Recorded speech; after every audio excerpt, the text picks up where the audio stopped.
Alors aujourd'hui les filles, je vais vous faire voir comment réaliser ce magnifique gilet. Donc on a celui-ci, couleur taupe, sur lequel j'ai fait des poches.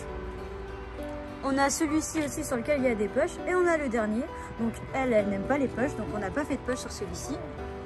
Et voici ce que ça rend. Donc comme vous pouvez le voir, on a adapté la taille parce que elle est très petite. Et voilà, on a adapté les tailles pour tout le monde. Donc on a adapté les gilets selon les morphologies. Donc il faut savoir que par exemple à gauche elle était beaucoup plus petite que les autres, donc on a dû adapter selon le nombre de mailles et le nombre de rangs. Mais le gilet qu'on va vous voir aujourd'hui c'est celui-ci, donc c'est le dernier qu'on a fait. Donc du coup c'est la seule qui n'a pas voulu de poche, donc on n'a pas fait de poche. Mais voilà le modèle qu'on va vous présenter aujourd'hui pour la vidéo. Alors pour réaliser ce tuto, on va venir monter 60 mailles.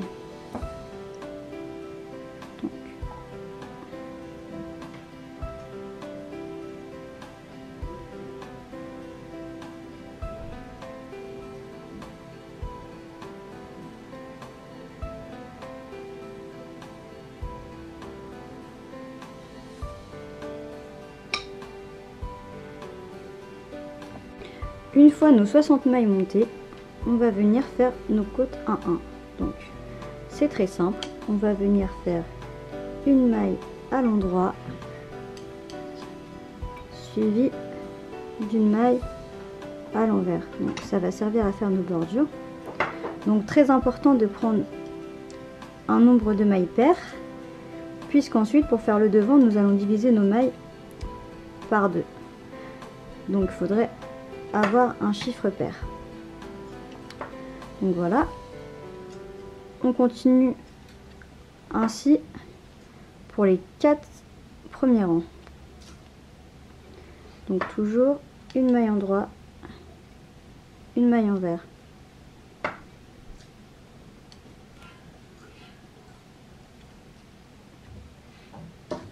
Alors lorsqu'on a atteint la taille des bordures souhaitées, donc on a terminé nos côtes 1-1 et on va venir tout tricoter à l'endroit.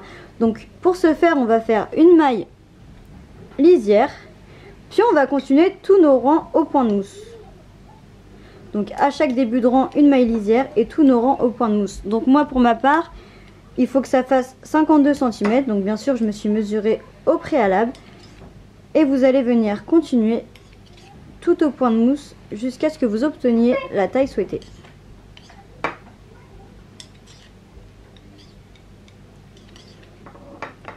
Lorsque l'on a atteint la hauteur souhaitée, donc pour ma part c'était 52 cm, donc on va maintenant passer au devant du gilet. Alors pour la suite, on va venir faire notre maille lisière en début et on va venir tricoter seulement 30 mailles sur les 60, donc c'est pour faire une moitié du devant. Donc on va venir tricoter nos 30 mailles tout à l'endroit.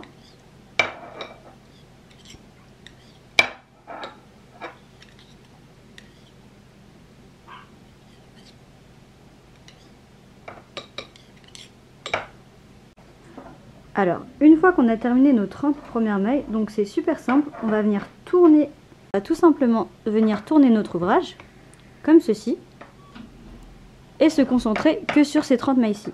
Donc pareil, on vient faire notre maille lisière, et on va venir tout tricoter à l'endroit. Donc tout le rang, il va être tricoté à l'endroit.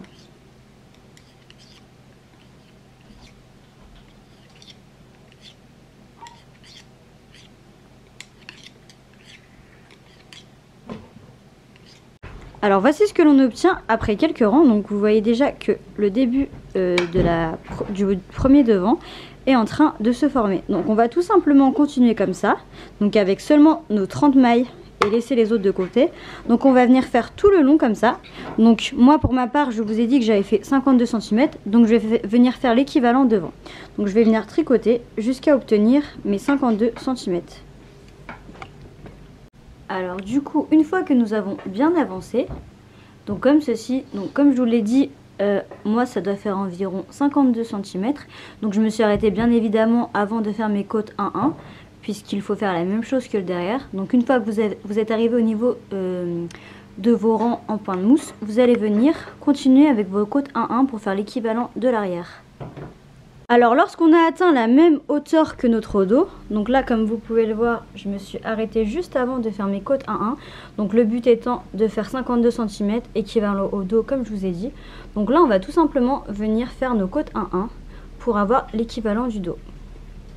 Donc là nous allons venir faire nos côtes 1-1. Donc comme vous pouvez le voir, on a bien laissé nos 30 mailles de côté. Donc on va venir faire nos côtes 1-1. Donc toujours pareil, une maille à l'endroit suivi d'une maille à l'envers et on va venir faire ça pour la totalité du rang.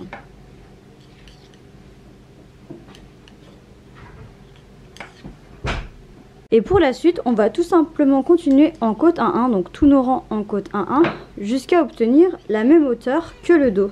Donc on se base sur notre dos et on va venir faire l'équivalent pour le devant. Donc tout simplement toujours en côte 1-1.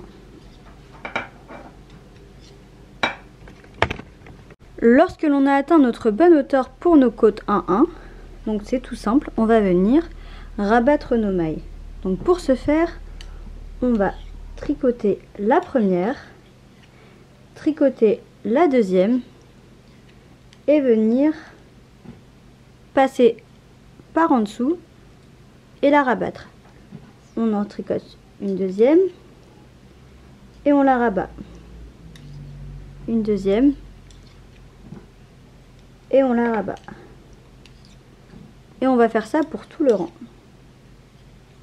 Donc, on tricote. Et on rabat.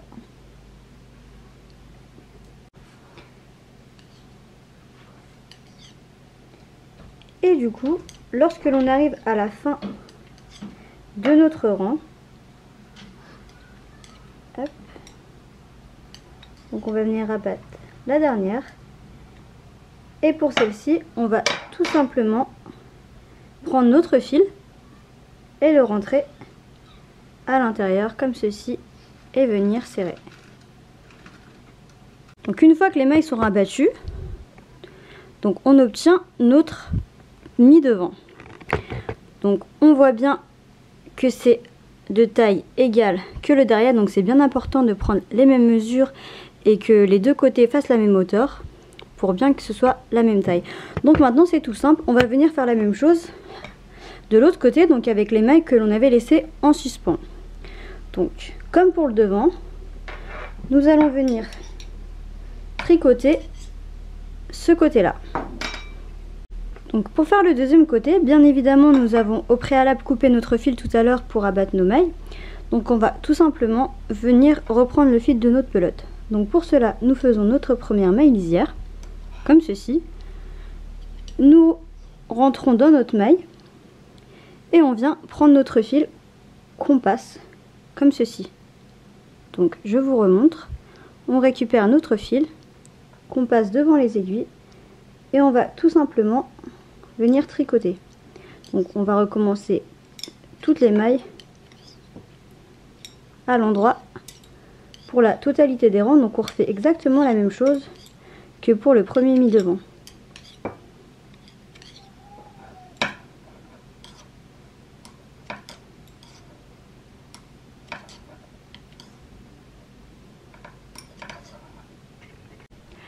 Lorsque l'on a terminé nos deux côtés du devant, donc comme ceci, donc j'ai au préalable fait la première manche pour que vous ayez un aperçu du rendu. Donc pour ma part, j'ai fait 46 cm pour les manches. Donc après c'est à vous de mesurer vos bras pour avoir la meilleure taille. Et du coup je vais vous faire voir comment faire la deuxième manche. Alors pour réaliser la manche, on va simplement venir reprendre nos mailles lisières qu'on avait fait tout à l'heure. Donc moi pour ma part je vais venir en prendre 36 pour faire ma manche. Donc on va juste venir prendre les mailles du côté extérieur. Donc ça m'en fait 16 de ce côté là et 16 de l'autre côté. Donc vous allez venir monter vos mailles comme ceci et vous comptez jusqu'à en obtenir 36. Donc vous voyez bien, je les prends bien du côté extérieur.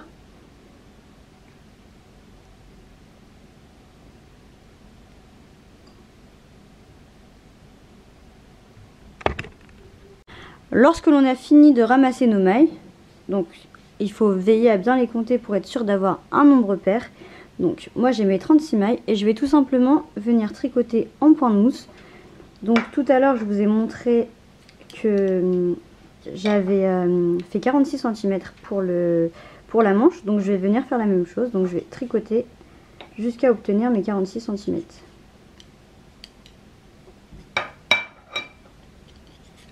Donc toujours pareil, tout à l'endroit, au point de mousse.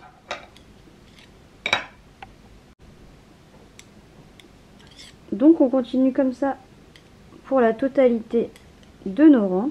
Donc moi pour ma part, comme je vous ai dit, je vais aller jusqu'à 46 cm. Mais si jamais vous avez des bras plus ou moins longs, donc veillez à bien mesurer, vous pourrez à ce moment-là ajouter des centimètres à votre ouvrage. Et n'hésitez pas, pour les mailles, à bien les ressortir comme ceci. Si vous êtes un peu embêté à les tricoter comme ça, donc on peut tout simplement venir les ressortir. Alors une fois qu'on a atteint notre taille de manche, donc moi pour ma part au niveau de la manche c'est 38 cm. Tout à l'heure je vous ai dit 46 cm mais c'était en comptant le poignet. Donc pour venir faire le poignet, nous allons simplement faire un rang où on va tricoter les mailles 2 par 2. Donc comme ceci, on va tricoter 2 par 2.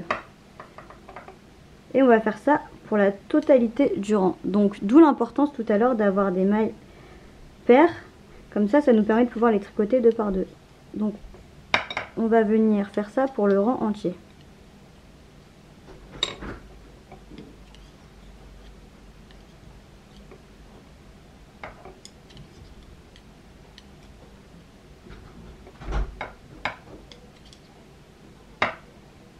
Alors une fois qu'on a tricoté nos mailles 2 par 2, donc moi il m'en reste 18 vu que j'en avais monté 36 de base, on va tout simplement venir faire nos côtes 1-1. Donc le but étant que ça nous donne le même résultat que cette manche là. Donc voilà, ça c'est ma première manche. Après comme je vous ai dit, c'est libre à chacun de faire des côtes plus grandes ou plus petites. Moi personnellement je vais les faire sur environ 6 cm. Donc notre maille en droit,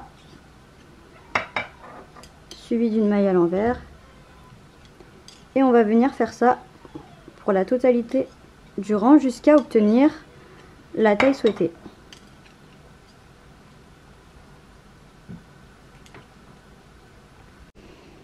Une fois qu'on a atteint la taille de centimètres souhaitée, on va tout simplement venir rabattre nos mailles. Donc on va venir tricoter la première, une deuxième,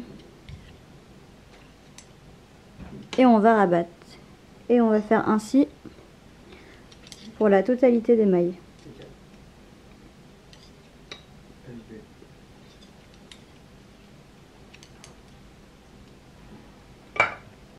Donc voici ce que vous obtiendrez une fois vos coutures terminées. Donc je vous ai épargné cette étape parce que c'est vraiment pas mon point fort. Donc après rien de bien compliqué, hein. Faut coudre tout le long comme ça. Donc maintenant je vais venir mettre mes boutons. Donc j'ai beaucoup hésité entre ces deux là. Mais finalement avec la couleur du blanc je trouve que ceux de gauche ressortent mieux. Donc je vais venir les mettre. Vous allez sûrement vous dire pourquoi j'ai pas fait de boutonnière. C'est parce que les boutons sont purement décoratifs. Le gilet, je déteste fermer les gilets. Donc le gilet va rester ouvert. Donc c'est pour ça que je vais juste venir les mettre, du coup les coudre par derrière. Et voilà. Donc voilà pourquoi je n'ai pas fait de boutonnière.